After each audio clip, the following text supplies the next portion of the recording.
आज आपण mechanical technology या विषयाचा अभ्यास सुरू करणार आहोत। या विषयाचा विषय संकेतांक आहे 91। या विषयाची सुरुवात आपण जोडकाम या विभागापासून सुरू करत आहोत। जोडकाम विभागातील पहिले प्रकरण जोडकामाची ओळख व सुरक्षितता। या पाठामध्ये आपल्याला जोडकामाची ओळख, त्याचप्रमाणे जोडकामामध्ये केल्या जाणाऱ्या विविध क्रिया, सुरक्षितता व सुरक्षिततेचे नियम इत्यादी घटकांचा अभ्यास करायचा आहे। सध्याच्या आधुनिक यांत्रिक युगामध्ये वेगवेगळ्या ऑटोमॅटिक मशीन्सचा उपयोग केला जातो। ऑटोमॅटिक मशीन्स म्हणजे स्वयंचलित यंत्र। त्यांच्या सहाय्याने वेगवेगळे पार्ट्स वेगवेगळ्या कारखान्यांमध्ये वेगवेगळ्या वातावरणात व विविध कारागिरांकडून अगदी अचूकतेने केले जातात। हे सर्व पार्ट्स नंतर एका कारखान्यामध्ये एकत्र करण्यात येतात व जोडले जातात। जरी हे सर्व पार्ट्स अचूकतेने बनवलेले असले तरीही ते जोडणी करताना त्यावर काही क्रिया ह्या कराव्याच लागतात। यामध्ये सूक्ष्म प्रमाणात मटेरियल काढले जाते व हे काम करण्यासाठी कुशल कारागिराची आवश्यकता असते। त्या कारागिरास जोडारी असे म्हणतात व हे काम ज्या विभागामध्ये करतात त्या विभागास जोडकाम म्हणजेच फिटिंग विभाग असे म्हणतात।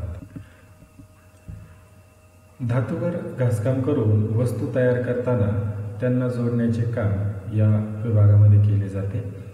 जोडकाम विभागामध्ये पुष्कळ साधनांचा व हत्यारांचा वापर केला जातो व त्यामध्ये वेगवेगळ्या क्रियांचाही समावेश होतो। सर्वसाधारणपणे जोडकाम विभागात खालील क्रिया केल्या जातात। मार्किंग म्हणजेच आखणे। या प्रक्रियेमध्ये जॉबच्या पृष्ठभागावर विविध साधनांच्या सहाय्याने व आवश्यकतेप्रमाणे आखणी केली जाते, म्हणून या क्रियेला मार्किंग असे म्हणतात। पंचिंग। या क्रियेमध्ये जॉबच्या पृष्ठभागावर मार्किंग केलेली असते, तर ती मार्किंग ठळकपणे दिसण्यासाठी पंचच्या सहाय्याने पंचिंग केले जाते। फायलिंग। जॉबच्या पृष्ठभागावरील अतिरिक्त धातूचा थर हा कानसीच्या सहाय्याने काढला जातो, तर त्या क्रियेला घासकाम किंवा फायलिंग असे म्हणतात। चिपिंग। चिजल म्हणजे छेदणे व हातोडी म्हणजेच हॅमर, म्हणजे चिजल व हॅमरच्या सहाय्याने धातूला तोडणे किंवा धातूचा थर कमी करणे या क्रियेला चिपिंग असे म्हणतात। चिपिंगप्रमाणेच स्क्रेपिंग ही क्रिया आहे। धातूचा किंवा धातूच्या पृष्ठभागावरील अधिकचा थर हा स्क्रेपिंग करून काढणे।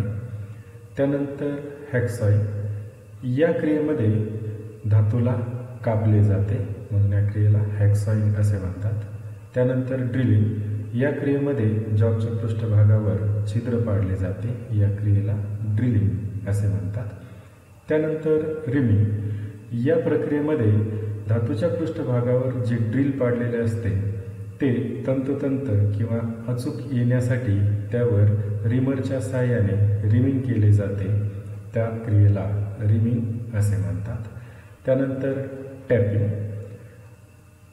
धातूच्या पृष्ठभागावर ड्रिलिंग केल्यानंतर त्या ड्रिलला किंवा आतील बाजूने आटे पाडण्यासाठी टॅपचा उपयोग केला जातो व या क्रियेला टॅपिंग असे म्हणतात।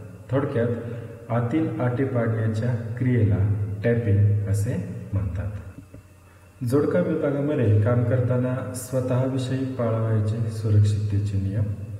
यामध्ये क्रमांक 1, कार्यशाळेत काम करत असताना जास्त सैल किंवा जास्त घट्ट कपडे घालू नयेत, म्हणजे थोडक्यात योग्य मापाचे कपडे घालावेत। काम करत असताना फाजील आत्मविश्वास, आळशीपणा, भीती, काळजी, राग किंवा मानसिक तणाव किंवा थकवा असू नये। कोणत्याही मशीन किंवा हत्यारांची माहिती असल्याशिवाय ते वापरू नये। कार्यशाळेमध्ये चेष्टा मस्करी, दंगामस्ती, पळापळी व गोंगाट करू नये। काम करत असताना हातामध्ये घड्याळ, कडे, अंगठी, गळ्यामध्ये चैन, त्याचप्रमाणे स्कार्फ वापरू नये। काम करताना पायामध्ये वर्कशॉपमध्ये जे बूट वापरतात ते असावेत। अवजड वस्तू योग्य पद्धतीने हाताळाव्यात। ग्राइंडिंग मशीन वेल्डिंग मशीन इत्यादींवर काम करत असताना त्या गॉगलचा वापर करावा. कार्यशाळेमध्ये धूम्रपान करू नये. जोडकाम विभागात पाळावयाचे सुरक्षिततेचे नियम. कार्यशाळा नेहमी स्वच्छ व नीटनेटकी असावी. कार्यशाळेची रचना ही स्वच्छ हवा व भरपूर सूर्यप्रकाश मिळेल याप्रमाणे असावी. कार्यशाळेतील जमिनीवर तेल म्हणजेच ऑइल किंवा ग्रीस सांडले असते तर त्यावर लाकडी भुसा किंवा वाळू टाकावी. वेगवेगळ्या प्रकारची हत्यारे एकत्र ठेवू नये. योग्य हत्यारांचा वापर योग्य ठिकाणी करावा. 6. यंत्रांच्या फिरणाऱ्या भागांवर सुरक्षा झाकण म्हणजेच गार्ड असावे. कार्यशाळेमध्ये वाळू व पाणी यांनी भरलेल्या बादल्या असाव्यात. तसेच अग्निशमन यंत्रे ही बसवलेली असावीत. काम संपल्यावर यंत्रे व हत्यारे बंद करून व स्वच्छ करून ठेवावीत.